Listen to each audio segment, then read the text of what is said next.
Welcome to the New Process Podcast. Learn all the tools, methods, and best practices combined with people, emotions, and a human-centric mindset to rethink your process and push it to the next level. And here is your host, Mirko Kloppenberg. Yeah, welcome to episode 53 of the New Process Podcast. Today, we're going to deep dive into process culture. Therefore, I'm talking to Amelie Langenstein. Amelie just received her master's degree in data science and advanced analytics from Nova Information Management School in Lisbon. And, of course, she wrote her master thesis on the topic of process culture. I got to know her when I was interviewed by her to provide feedback on the culture model she developed. And I immediately thought that we have to share her learnings on the New Process Podcast.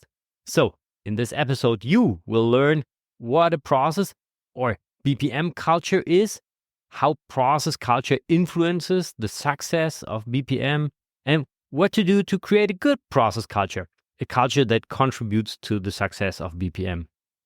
And as I already said in the last episode, I'll tell you how I nearly died because of process culture.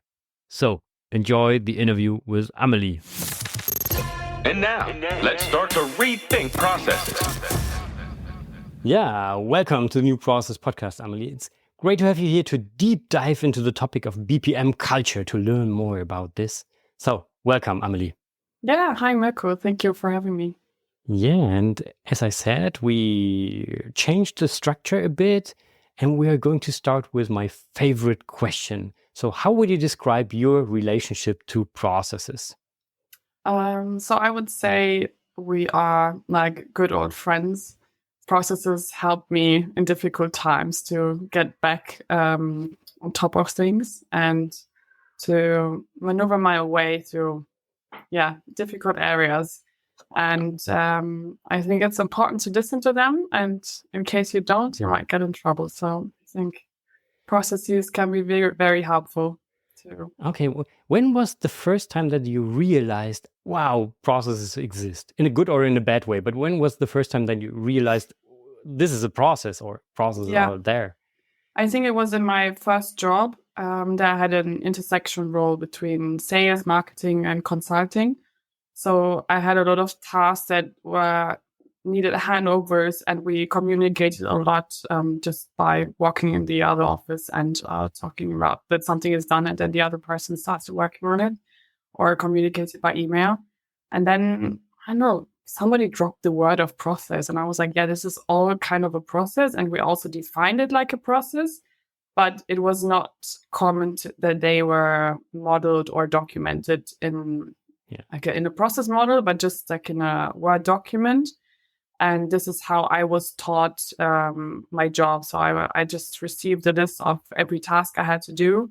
And that was really helpful. And I just thought this is what we would need for every area in the organization, that every step is defined and what happens after each task is completed and how the handovers are defined. So I think that was the first time that I encountered the word process. And I was like, yeah, this is the way we should think here to make it work.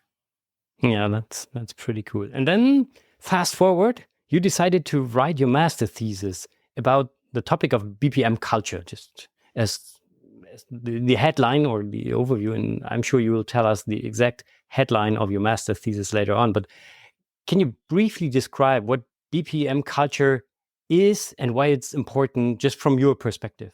Yeah, so BPM culture is a concept that was first discussed in the 90s, but in, I think, 2011, from Rocket published the first model on BPM culture, and they define it as an organizational culture that fits with the BPM objectives. So in an optimal world, there should be an organizational culture that is represented by values that support the objectives of the BPM initiative.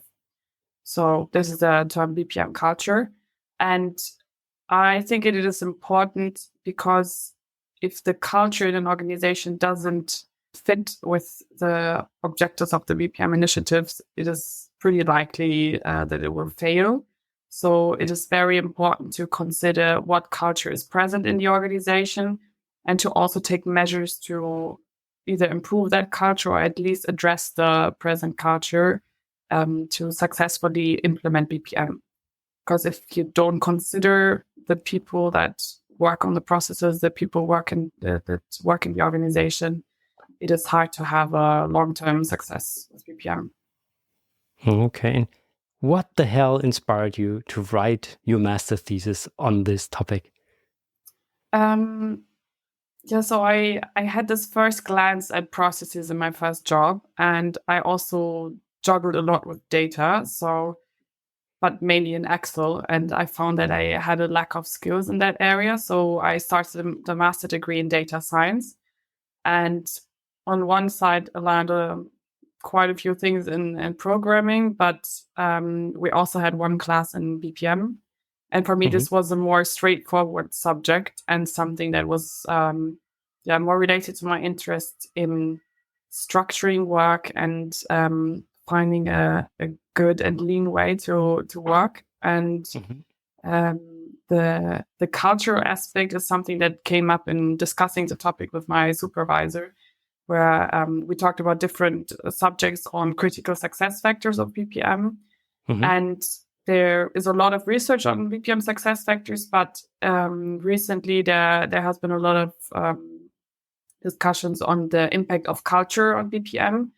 And but there's not that much research on how to create that culture. So I thought it would be interesting to find out more how to include the people, how to accompany them in these change processes related to BPM. And so it kind of grew to a passion on that cultural topic. And how did you approach this to develop your BPM culture model? Or first, what was the title of your master thesis? And then how did you proceed to develop your work? Okay, so the title of my work was the critical success factors of BPM, with a focus on the role of culture and context. And I first started diving into this culture topic of BPM. But during the research process, I found that the context also plays a crucial role, which is in parts also the culture, but also other aspects of the organization. So I therefore screened different models in the literature that propose models on critical success factors of BPM. And then I tried to develop a model or proposed a model that focuses on context and culture. And this model then was validated in expert interviews where I presented the model and then we just discussed in how far this can be of practical relevance and in how far the experts perceive the context and culture to be relevant for BPM success. And then I refined the model and added a few aspects. Okay, and you finally came up with what? How does the model look like you evaluated? Yeah, so the model has actually two levels. So there's one basic level that shows the main concepts of context and culture and how they what they are constituted of, and they are connected by the methods. So I propose that the methods used in BPM should be aligned with the context that is with the organizational context. And can therefore contribute to create a culture that supports BPM. And overall, this leads to BPM success. So considering the context and having a BPM culture and methods that are aligned with the context, this all contributes to BPM success. So that's the main model I proposed. And then in the second level, I presented a set of critical success factors that were first structured by context and BPM culture. And the contextual factors were structured by a set of key dimensions that are similar to the key elements of the 6 core elements of Roseman and Brocke, who defined the main elements that should be considered in BPM to be successful. and I complemented them by a few other elements. And this is, for example, the organization. So in terms of organization, it should consider which industry the organization is in, which size the organization has, what kind of shareholder structure is present, and how far is it in more international organization with different locations, or is it just in one country? Concerning the strategy, which corporate goals has the organization, which financial objectives, and which BPM objectives, and so on. So for each key dimension, I added a set of contextual factors. And one thing I would like to highlight is the two elements of leadership and management. So I think there should be a distinction between these two aspects, because this is often used interchangeably in the literature. But leadership is about leading the people, having a vision and communicating that vision and guiding the people to excel at their work.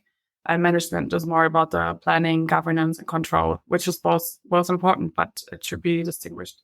So I'm not gonna tell all the contextual factors, but in general, I say that there are key dimensions that have to be considered, and I structured all these contextual factors by these key dimensions. And I propose that they all should be looked at to find the right BPM approach.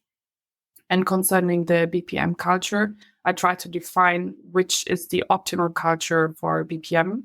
And here I define 4 key values, which are openness, ownership, engagement, and excellence. This is also based on a model that is already existing, the third values defined by Schmiedl et al. But I adjusted the model and used these core values as key dimension for another set of cultural success factors.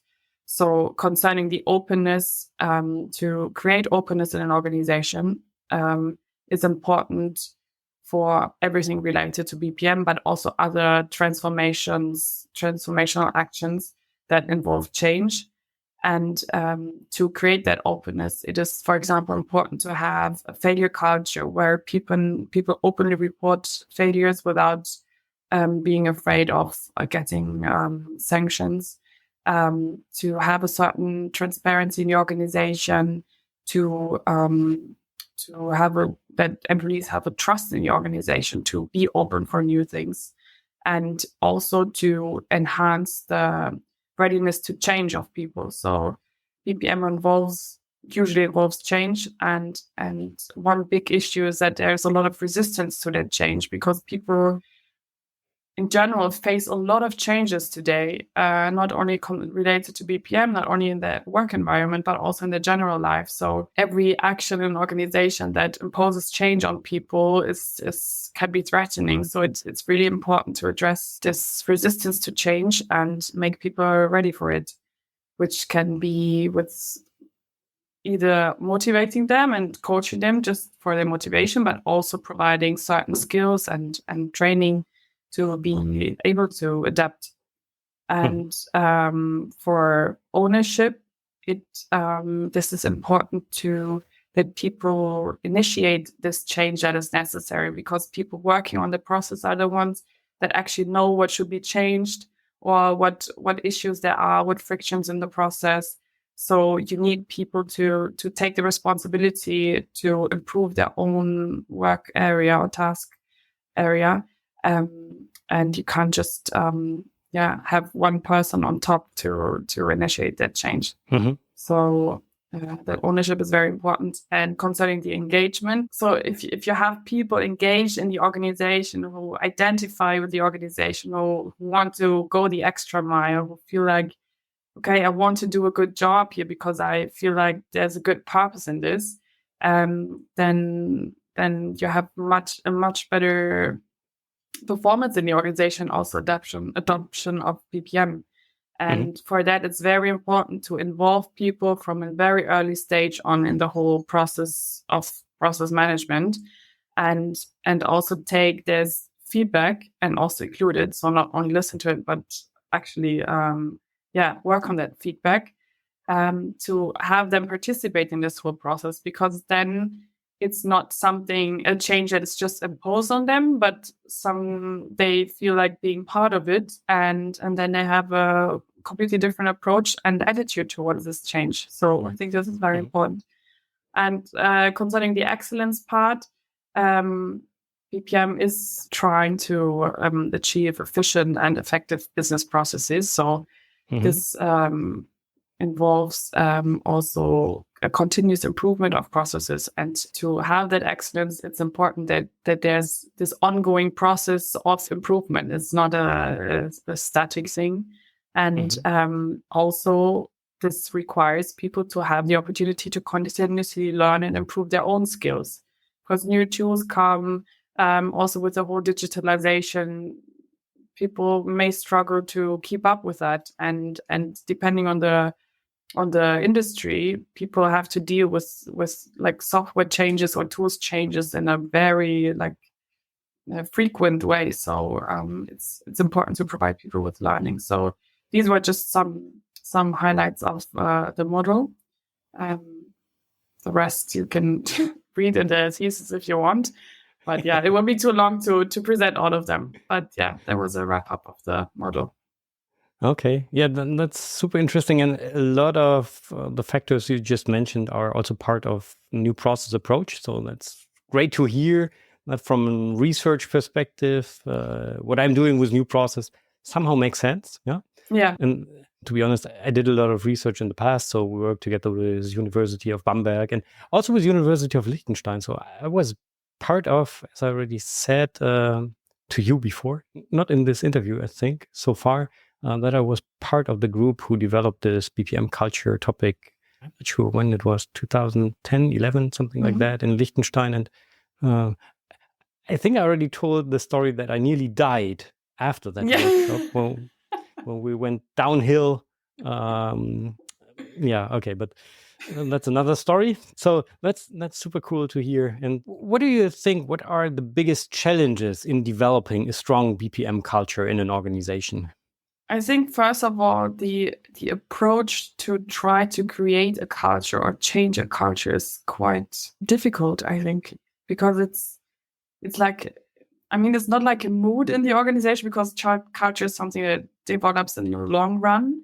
But I think you have to start at a different point and really know your people and also address individual issues and consider individual situations. So, and by that, a healthy and good culture can develop. But I think it's some organizations use a common approach to define cool new values that sound amazing, and then they publish them and ask people to adapt to these values. But it's I don't think this is the right approach there. So I think it's really important to consider the fears and the wishes of every individual person that is involved in a process and that you want to engage in it, and to really mean it. I think you have to be authentic in that. Otherwise, this cultural development thing is another buzzword flying around, and I think there are a lot of people who just resist because they feel like there's again something they have to change. And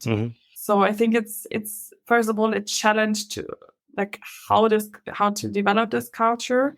And also what I found from the interviews is that it is really important to consider the history of BPM in that organization. So, and not only BPM, but every framework that was adopted or every transformation that was done in the organization, because usually people, it's not like a blank page. They have experience with past changes, and BPM comes from a quite radical corner. So with the business process re-engineering in the 90s, where it was a quite radical approach to just cut costs and not really having this human-centric approach that you are trying to develop today. There was a long way of radical changes, and people who work in organizations for longer now, they still have that experience, And then if somebody new comes and says like, okay, let's do business process management, they're going to be like, oh no, this is awful. I don't want to do this.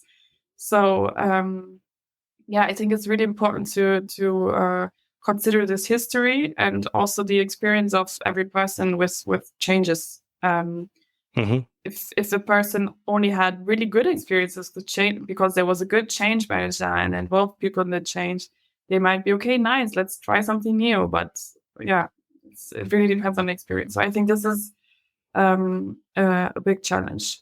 And one other thing is in research they discuss the organizational culture in general, and in models it's considered the one organizational culture, but there are usually several cultures within an organization. So there's like several subcultures, and these cultural differences in organizations really need to be considered. Otherwise, it's just pretty difficult to find one approach to address all people. So if in function oriented organizations, usually in every department, there's a certain culture or way of communicating, and also depending on the person who's in a leading position there. So this is also a challenge, I would say. Okay, cool. And in addition to taking these challenges into account, what would you recommend to our listeners to do to improve BPM culture? So do you have some specific tips and tricks? I don't have practically proved tips and tricks because right now I'm coming like right from the theory.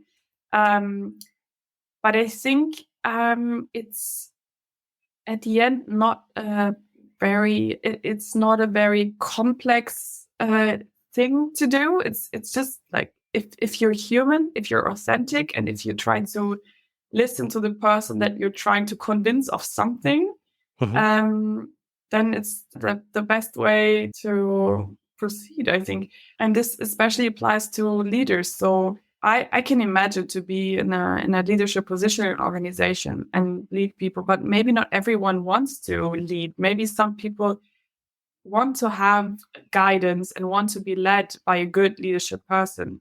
So I think it's really important to develop good leadership people who lead by example and really mean it, who really are convinced of BPM, for example, and see that this can really improve processes in the organization, but also help people to do a better job. So I think it's not only about documenting every process and improve every little step in an organization, and also things that are done properly. So if people are fulfilling their tasks somehow and it works out, maybe this is not the area you should work on, but maybe you should work on the areas where people, where there's a lot of friction or where there are a lot of mistakes happen, and also the areas where people procrastinate, because I think these are the actual difficult tasks.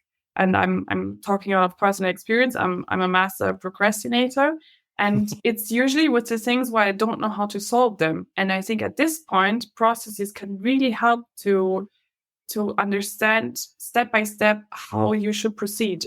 And I think these are the real inefficiencies in organizations. So I think this is something that you should rather address than being really strict about how people should do every task. So every person is working in a different way, and I think you should let them work somehow in their way, provide them a certain flexibility in fulfilling their tasks, as long as the job is done in a good and legal way. But yeah, I think they should, if they provide a certain outcome, it's fine. I think you should more focus on the trouble aspects.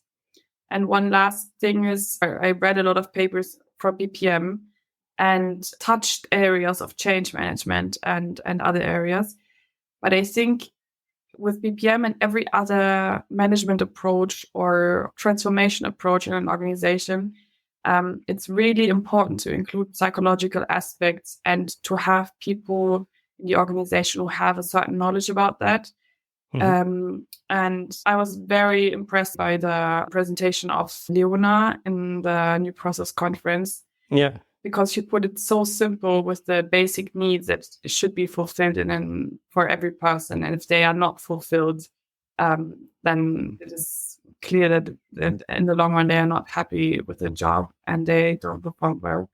So I think it's a really good investment to get people on board who have the psychological knowledge and to have a good change management approach where they include the people. And I also discussed that with Leona at the conference, that it would be so nice to have like a sparing partner for a leadership person. So leadership people are doing that now to involve a coach, to just coach them in their leadership behavior. And I think it's really good to have this sparing partner. So I think this is something, that would be good also for creating a good culture for BPM. Mm-hmm. Okay. So also having sparring partner for process owners and process architects, right? Yeah, at the end for everyone. I think it's good if there's, I don't know how it would be done in an organization, but I think it's just good if you have somebody to discuss your ideas or your next steps with, and or your trouble points. I think probably everyone could need a sparing partner in this, but leadership people in general, or people who make decisions that have influence on others, I think especially for them it's important because they just have a big influence on people, and it's important that they consider what decisions they take. Okay.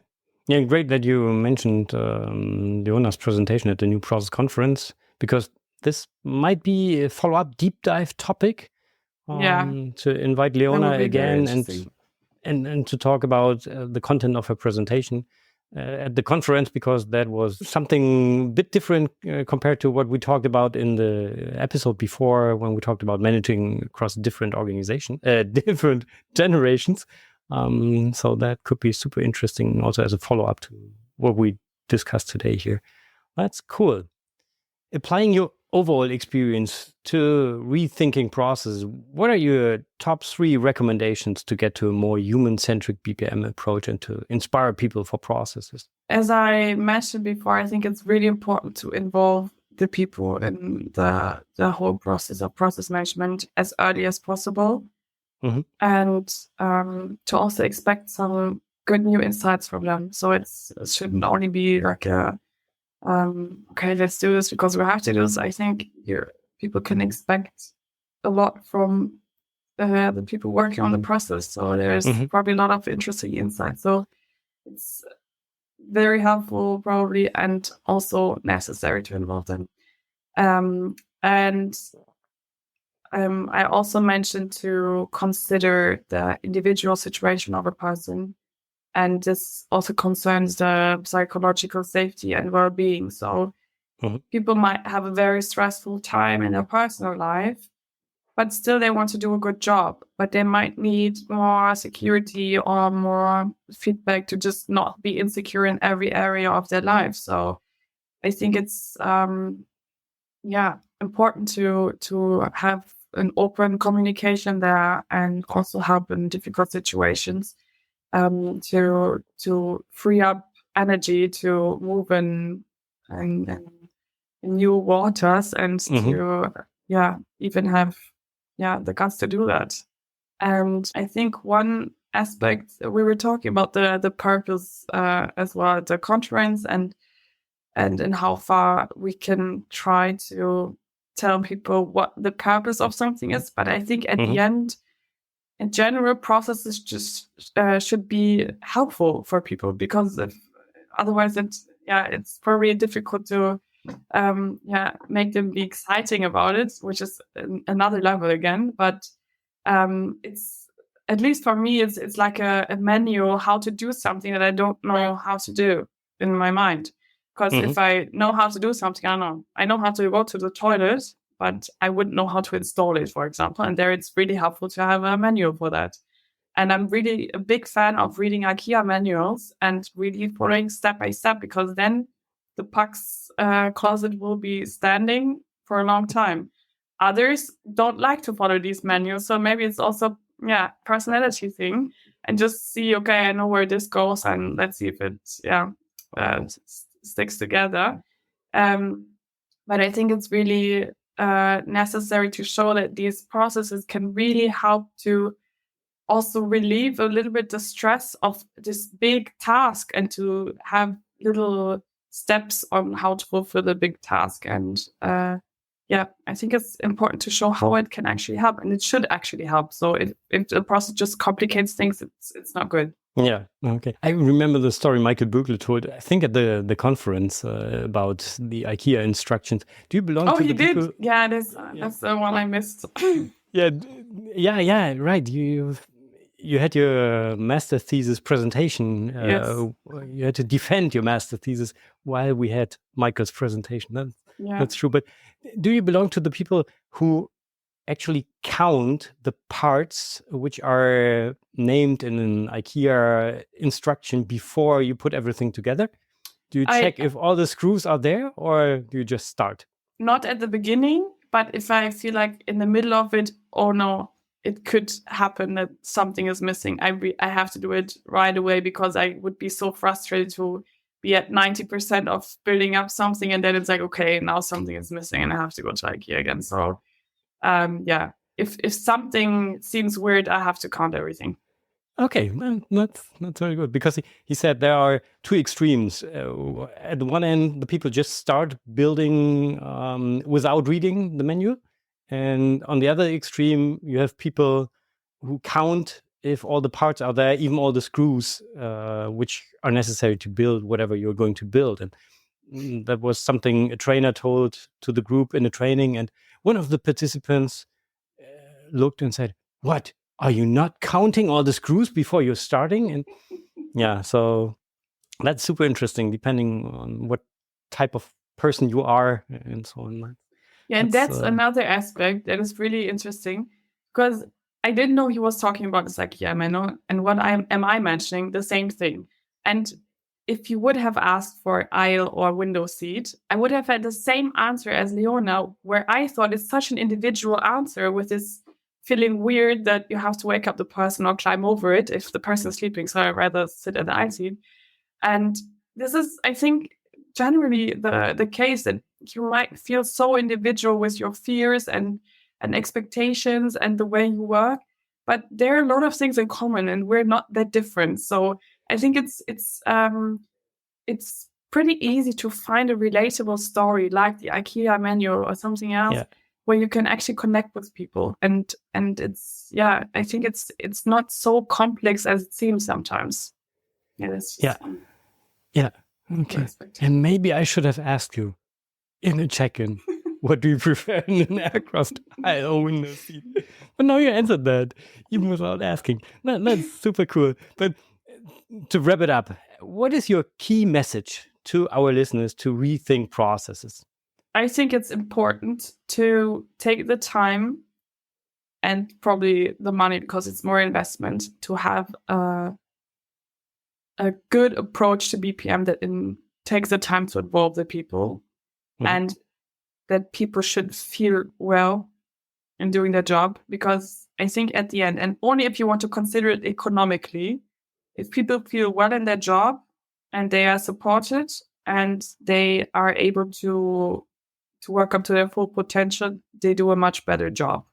So I think, people need to feel well to do a good job. So I think this is important to consider at BPM, and there's no just fast lane to implement it quickly and then hope this is going to work, because a lot of BPM projects fail just to that reason, that they don't consider cultural factors or don't consider the people and just force change on them, and this doesn't work. So I think if you just want to think economically, it's still important that people feel well at the job. Okay, that's cool. And I think we just have to follow up with another episode with Leona to learn more about these psychological aspects. Yeah, I would be really interested in that.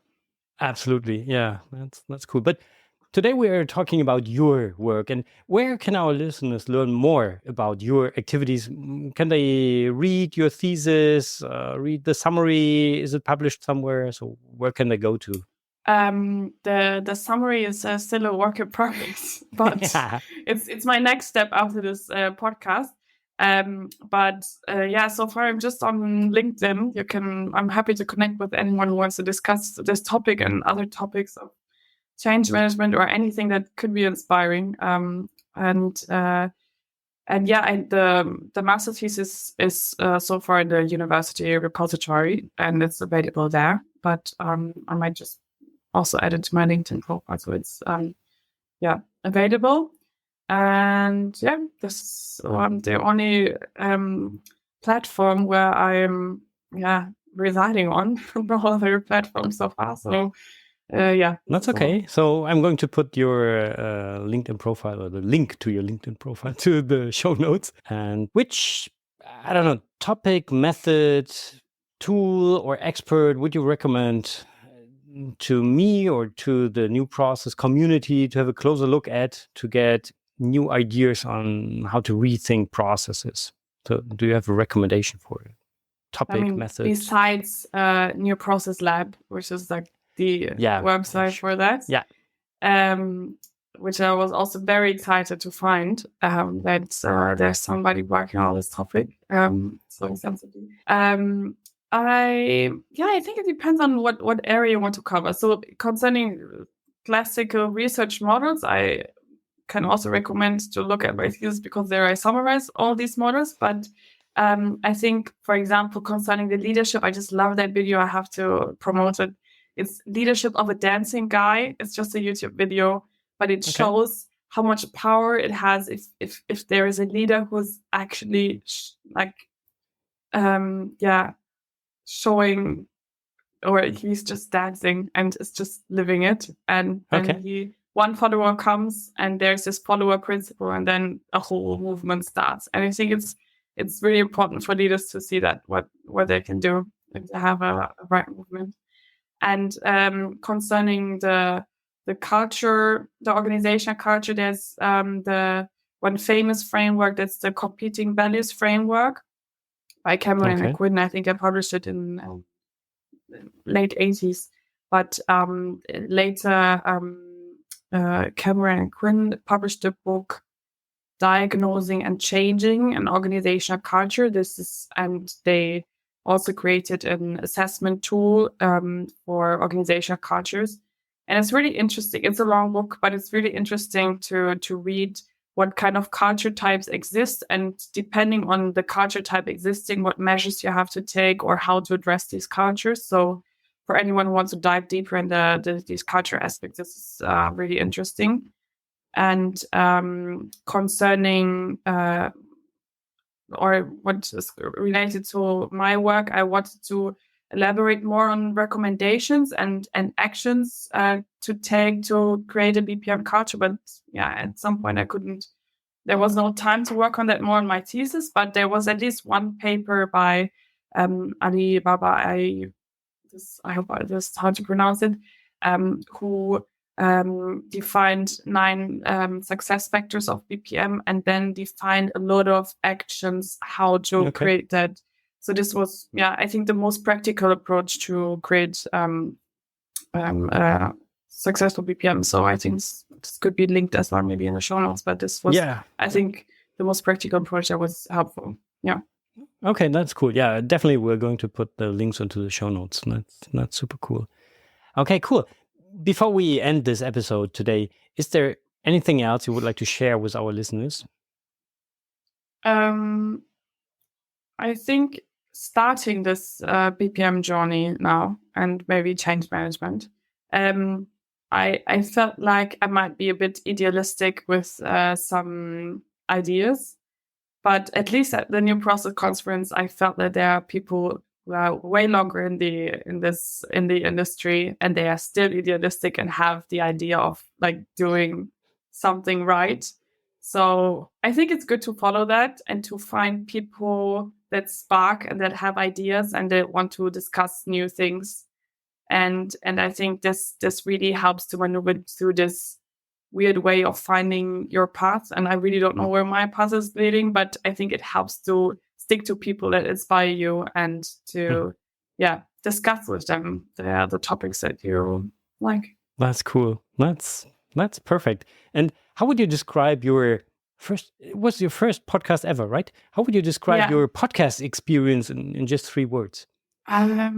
Exciting, of course. A little bit bumpy and but still smoother than I thought.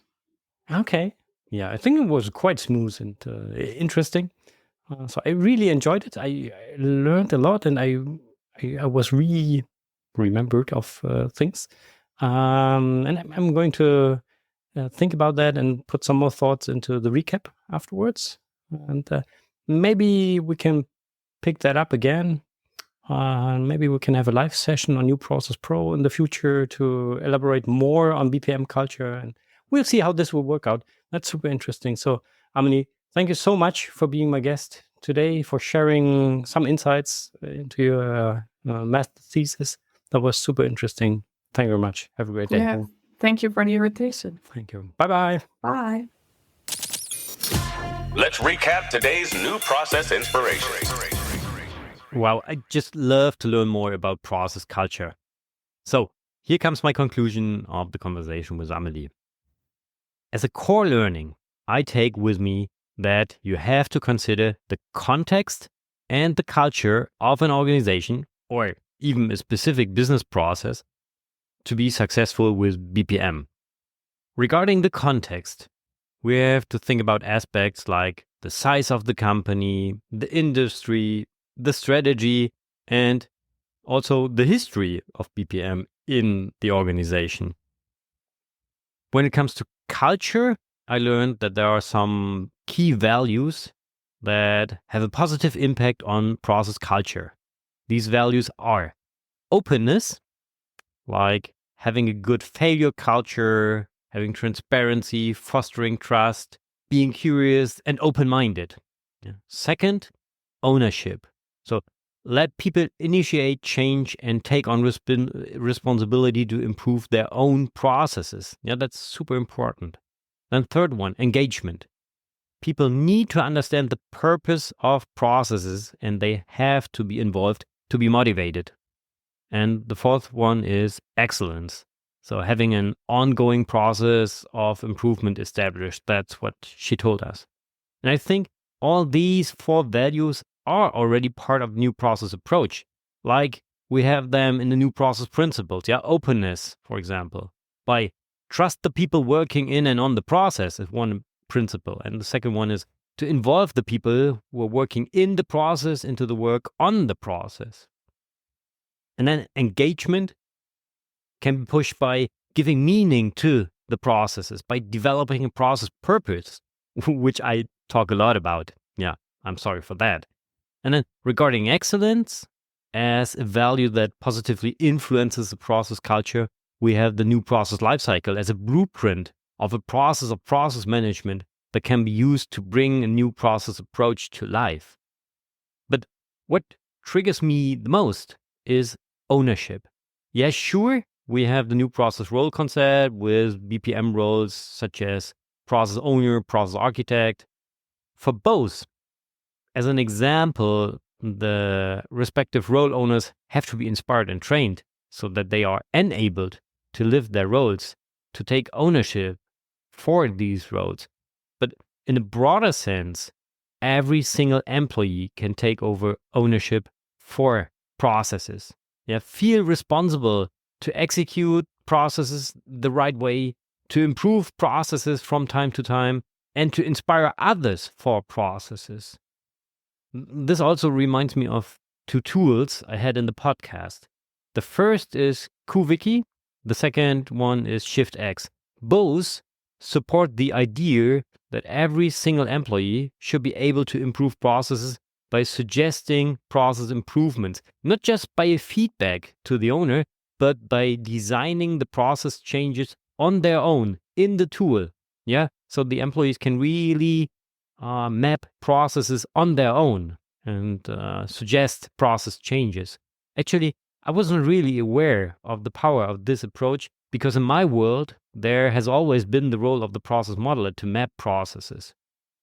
So giving that power to the people is super interesting, and I will have to think about that and explore this approach a bit more. And I'm looking forward to your thoughts on this. Yeah. So I also support Amelie's recommendation to lead by example. We, as the ones pushing process ahead, have to be a role model for excellent processes to build a positive process culture. Basically, this is a leadership task. And as she said, it is good for leaders to have a coach who helps to improve leadership and who acts as a sparring partner. And in the context of BPM, wouldn't it be great to also have a sparring partner for process owners and process architects, or even for the ones among us who are responsible for the implementation of BPM in an organization? Wouldn't it be super cool to have a coach? And maybe the conversation with Amelie contributed to this, but I think I talked to so many people of you during the last years, and I realized that it would be super helpful to offer something like a BPM coaching to you as well, to guide you on your way, on your journey, to travel together with you. And that's why, by the way, that's why I'm offering a BPM Navigator program, where we can work together to push your process to the next level. So, for example, to develop process purpose, to build your process community, find out how to map processes in a way that people understand, and even support you in implementing a human-centric BPM framework to get your organization excited about processes.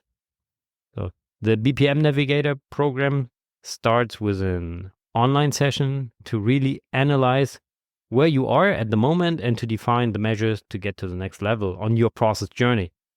And then we're going to work for 10 weeks, every second week in a 45 minutes online session to get to this target picture we have defined together. And I'm going to support you with industry-proven tools, methods, best practice, and so on to work on these measures. And then after 12 weeks, we're going to wrap it up, check where you are now on your process journey, and define measures, what you can do on your own as next steps to travel further on your journey. So if you want to learn more about the BPM Navigator program, just go to newprocesslab.com/navigator. Yeah, okay, but back to the conversation with Amelie. I'm going to put all the links and the topics she mentioned into the show notes. Yeah, before we leave this episode, I promised you to tell you how I nearly died because of process culture, right? Actually, together with Michael Bögle, I participated in a workshop in Liechtenstein in 2013. And the workshop was called the First International BPM Culture Workshop, which was hosted by University of Liechtenstein. There, Jan von Brocke introduced the model they developed, and we discussed it from an industry point of view and challenged it with our experiences and so on. And after the workshop, we went onto a mountain to a nice Liechtenstein restaurant. I think it was Käsefondue and some drinks. And then finally, to go back downhill, we took a sled to get down the hill on a very icy, dangerous road. I think one sled broke. We lost 2 sleds. Luckily, only the sleds, not the people. And I was really happy that I arrived at the bottom of the mountain alive. So that's my story about process culture and why I nearly died in this context. So maybe I'm going to put links on that or pictures into the show notes. While I looked it up again, I realized that there is also a video existing. So maybe I'm going to share that as well. So watch out for this. Yeah. In the next episode, this is going to be another deep dive episode into methodology. In this case, into a super interesting way of prototyping and how to think with your hands. And I'm also planning another episode with Leona on psychology and BPM, both accompanied by live sessions on New Process Pro. So make sure that you're not missing these. Sign up for New Process Pro if you haven't yet by going to newprocesslab.com/pro. But for now, thank you very much for listening. Have a fantastic day. Bye-bye and auf Wiedersehen. You've been listening to the New Process Podcast. Make sure to subscribe so you don't miss the next episode for more tools, methods, and best practices to rethink your process and push it to the next level. Thank you for listening. before you leave, as I already mentioned in the recap, I'm offering a program to accompany you on your BPM journey and to support you with industry-proven tools, methods, and best practices. To, for example, get people excited about processes, to develop a process purpose, to map processes in a way that is easy understood by all the employees, or even to implement a human-centric BPM framework. So if you think this could be helpful for you, just go to newprocesslab.com/navigator to learn more about the BPM Navigator program. Thank you much. Bye-bye.